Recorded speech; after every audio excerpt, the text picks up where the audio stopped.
안녕하세요. 전남대학교 병원 정신건강의학과 김성환입니다. 저는 광주 북구 정신건강복지센터장입니다. 오늘은 조현병의 조기 발견과 예방이라는 주제로 말씀을 드리겠습니다. 조현병 하면 좀 생소하기도 하고 또 뉴스를 통해 들어봤던 어떤 병명일 수도 있는데 이 조현병이 청년 시기에 잘 발생합니다. 그리고 상당히 오랫동안 지속되는 경향이 있기 때문에 청년 정신건강 전반에 대한 안내와 더불어서 어떻게 하면 조현병을 조기에 발견해서 예방하고 또 회복할 수 있는지에 대한 안내를 드리고자 합니다.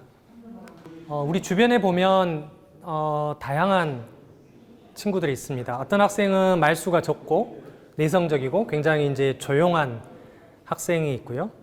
어떤 학생은 조금 특이하다라고 일컬어지는 별명이 4차원이고 톡톡 튀는 생각으로 엉뚱하다는 이야기를 많이 듣는 그런 친구들도 있습니다. 어떤 학생은 조금 이 친구는 이상해 라고 이야기하는 공상을 많이 하고 비현실적인 이야기를 가끔 하는 것 같기도 한 이런 친구들이 있습니다. 우리 주변에서 드물지 않게 볼 수 있는 학생들이기도 하고, 근데 이 학생들 중 일부는 더 깊은 상담과 평가가 필요하기도 하고 또 일부는 치료가 필요한 친구일 수도 있습니다. 그러면 어떤 기준에 의해서 그런 판단을 하는지에 대해서 오늘 이제 설명을 드리고자 합니다. 저는 정신건강의학과 전문의인데요. 정신건강의학과를 이제 방문하는 여러 가지 이유가 있습니다. 또는 상담을 왔을 때 정신건강의학과 가는 것을 권유해 볼 만한 여러 가지 사유들이 있는데 다음과 같은 이제 이런 사유들입니다.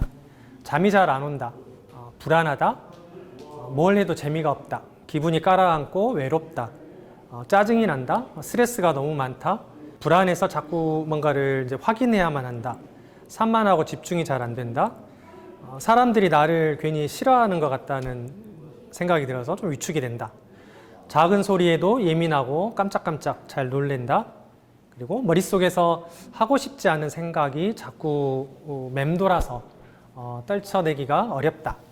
이런 사유로 정신건강의학과를 많이 방문합니다. 아마도 이 강의를 듣는 여러분들께서도 이런 비슷한 경험을 한 번쯤은 또는 이런 경험을 하는 사람들을 주변에서 한 번쯤은 만나봤을 수 있습니다. 이러한 사유로 정신건강의학과 전문의를 만나서 상담을 하고 치료를 하기 때문에 아주 특별한 사람만 정신건강의학과를 방문하는 것은 결코 아닐 것입니다. 그러면 누구나 한 번쯤은 불안하기도 하고 잠을 잘 못 자기도 하고 또는 사람들이 다 나를 싫어하는 것 같다라는 생각을 할 때도 있습니다. 이 중에 치료가 필요한 경우는 어떤 경우인가?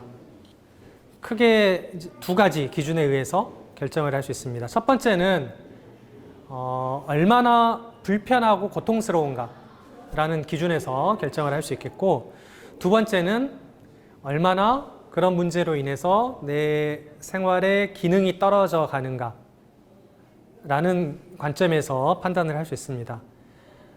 예를 들어서 시험에 낙방을 해서 기분이 우울하면 시험에 낙방했는데 뭐 기분이 아주 신나고 좋을 리는 없잖아요. 누구나 시험에 낙방하면 우울하죠.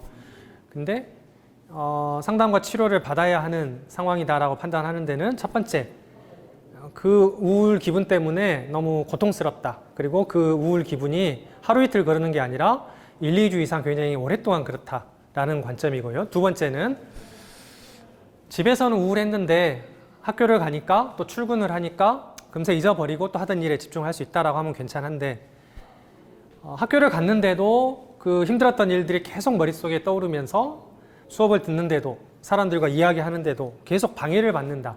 그래서 원래 내가 할 수 있는 그런 삶의 효율성이 현저히 떨어지고 있다 라고 하면 상담과 치료가 필요한 상황이라고 할 수 있습니다.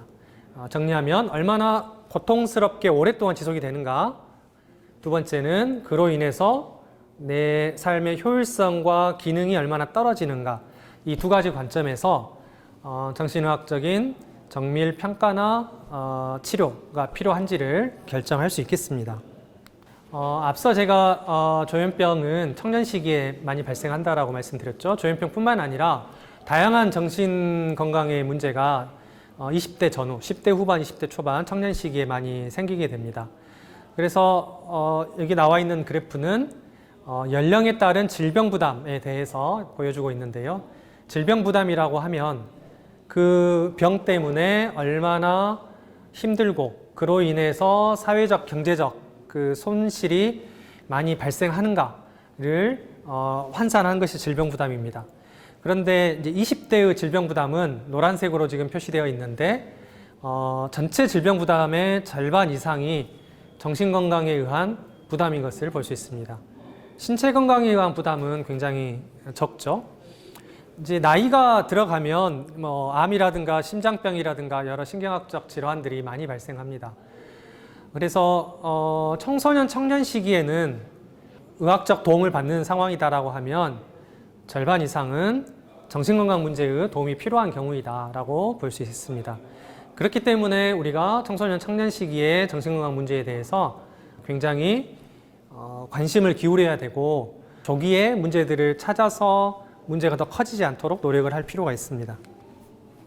전 세계 청소년들 10살에서 24살까지를 청소년 청년이라고 할 때 질병 부담의 순위를 매겨봤습니다. 첫 번째는 우울증인데 우울증은 워낙 많은 사람들이 우울증을 앓게 되니까 또 우울증이 심해지면 자살에 이를 수도 있고 굉장히 고통이 크기 때문에 우울증이 가장 큰 질병 부담 순위 1위고요. 두 번째가 교통사고입니다.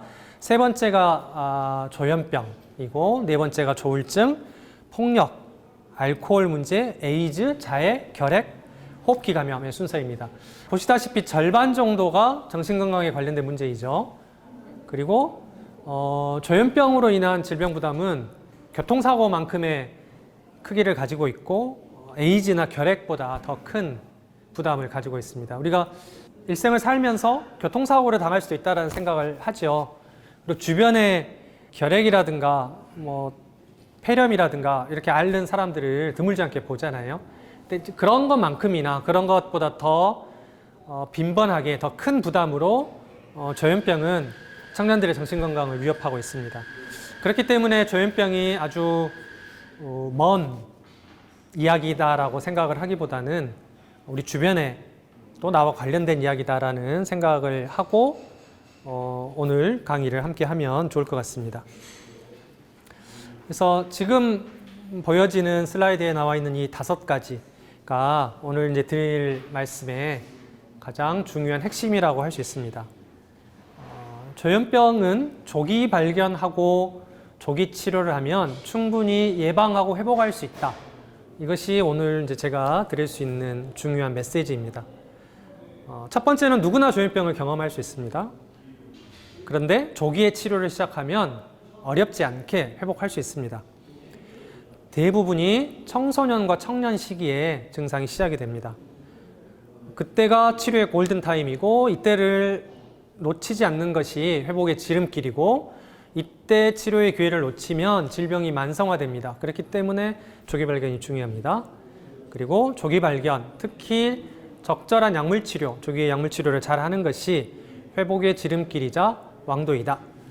이것이 오늘 제가 드릴 말씀의 중요한 핵심이고요. 이 부분들을 자세히 다시 설명을 오늘 드리도록 하겠습니다. 상을 왔을 때 정신건강의학과 가는 것을 권유해 볼 만한 여러 가지 사유들이 있는데 다음과 같은 이제 이런 사유들입니다. 잠이 잘 안 온다.